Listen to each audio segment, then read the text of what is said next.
Hey quilters, it's Patti Carey of Patti's Patchwork. Welcome to the For the Brave Quilt-along, celebrating the 10th anniversary of Northcott's iconic Stonehenge Stars and Stripes collection. This month, we're working on Block 4 of this stunning quilt, and I've got a couple of great tips to share with you. Here's what you need to get started. In addition to the B3, C1, C2, C3, E7 and E9 pieces, we're also going to cut fabric K and L this time. For the first corner unit, we select our K2 and E7 and we sew a diagonal line through each of these E7 squares. I sew just a thread width beside the line, so it gives me a little bit more room to turn. We're also going to repeat this with three C3 squares to make 2 more units, sewing them in the same corner of 2 more K2 pieces. Also take a C3 and an E7 and sew them together. And we're going to make 2 of those as well because we've got 2 units to make. Press our seams away from our background and toward those K2 units. I also will trim my corner triangles. This reduces the bulk.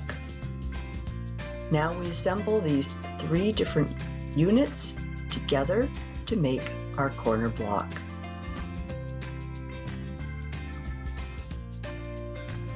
I keep my edges aligned and keep the top and bottom edges of each patch set aligned. Since I'm making 2 units, I can chain piece them. Makes things quicker. We press our seams toward those K units, away from our background E7 square. And now we can add our 3rd unit to complete the corner segments. I manage the direction of the seams based on the direction that I've pressed them.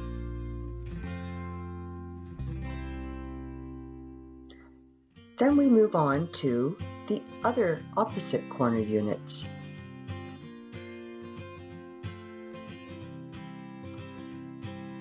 I've drawn my line with a hair marker. We can also use a pencil if you wish. On these units, pay attention to the direction in which we are sewing our corner squares. On the C2 E7 we sew in one direction, and on the K2 C3 we sew in the opposite direction. It's much easier to sew from the midpoint of the side than it is to sew from the corner. We'll also make some E7 C3 pairs. We press our diagonal seams toward the C2 and K2 units and press our other half square units toward the E7.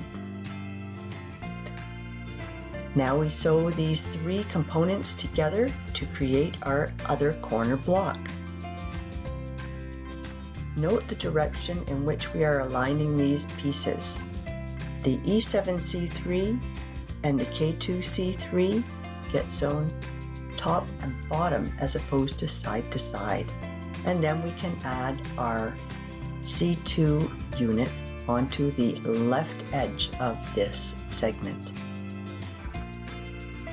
And we press our seams towards our C2 units and our K2 units.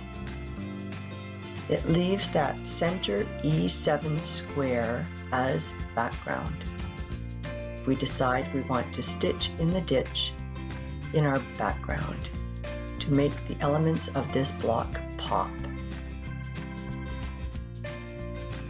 Again, I'm using my hair marker. Now we'll work on the long units, the C1 and K1, and we sew a diagonal line with the E7 squares in there as well. Again, I sew from the midpoint as opposed to the corner to prevent these patches from getting sucked down into the teeth of my sewing machine.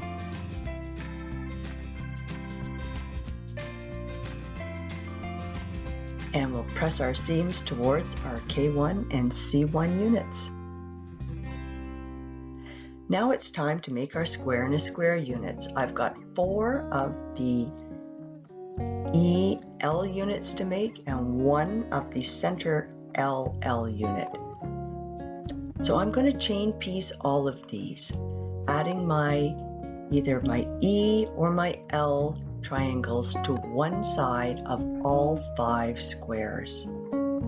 And then I'm going to flip the unit around and I'm going to add the triangle to the opposite side.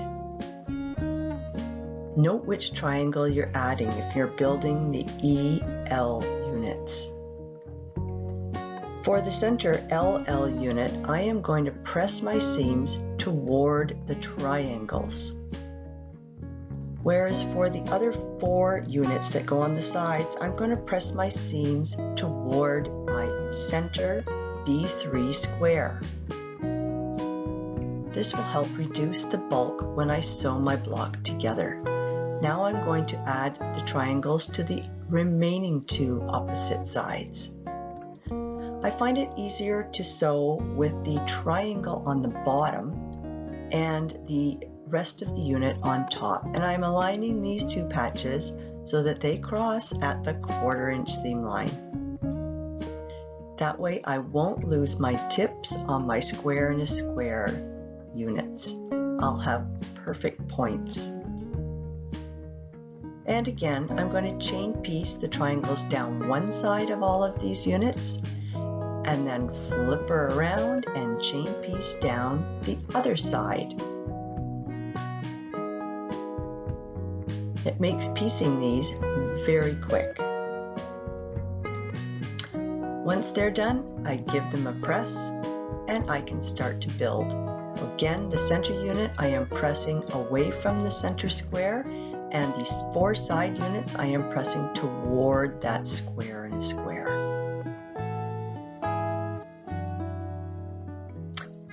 Now we construct our corner segments. We're going to take our corner units and we're going to add a square and a square unit to both of these units.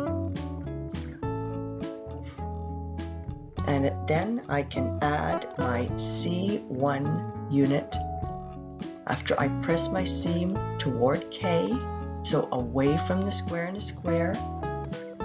Now I can add it to the C1 unit. I like to sew this with the C1 unit on the bottom. This allows me to manage the direction of all those seams that are in the corner unit. I've got 2 of these, so I'll chain piece both of them and press my seam towards C1, the area of least resistance. Now I can build the opposite corner units using the remaining corner sections and the remaining square and a square units. Chain piece both of these, pressing the seam toward my C2, and now I can add them to the K1 unit. Again, I'm going to sew with the K1 unit on the bottom so that I can manage the direction of all of those seams. And I'll press my seam towards K1. Then we can start constructing our block. Arrange the patches as shown in step 29, and we're going to start with a partial seam, but we're going to turn it into an impartial seam. I'm going to sew the first couple inches and then I'm going to curve off the edge, just like that. See that curve right at the end? I finger press my seam toward the corner unit, and now I can add the next corner segment to this because I have a full seam to add it to. Again, I'm going to sew with my C1 or K1 unit on the bottom and my corner segment on top. I can sew from end to end on this, aligning the units so that they are meeting at both ends, and I'll finger press towards my K1. I continue counterclockwise around my block, adding each of the corner segments as I get to it, and pressing towards that long seam. Working my way along, adding the fourth unit, and once that's added, now it's time to finish sewing that partial seam. I start at the edge, and I'm going to sew to where I curved off initially, sewing past that point about an inch, and then curving off again. What this does is it prevents those partial seam stitches from becoming undone, and that's what it will look like. It's a very secure seam. And now I press my final seam, and we're finished. And here you have Block 4. This is one of my favorites. Be sure to head on over to Northcott's Instagram page and enter the Month 4 giveaway for a chance at some terrific prizes. And if you haven't already done so, please also pop onto my website, Pattispatchwork.com, and sign up for the For the Brave Quilt-along newsletter. Each month I share extra tips and tricks on how you can get your blocks done. You'll find the link under the Quilt-alongs tab on my website. There's also a Facebook group, the For the Brave Quilt-along Facebook group, and you're welcome to join there and share with your fellow Quilt-alongers. Thanks for joining, and we'll see you back here next month for Block 5.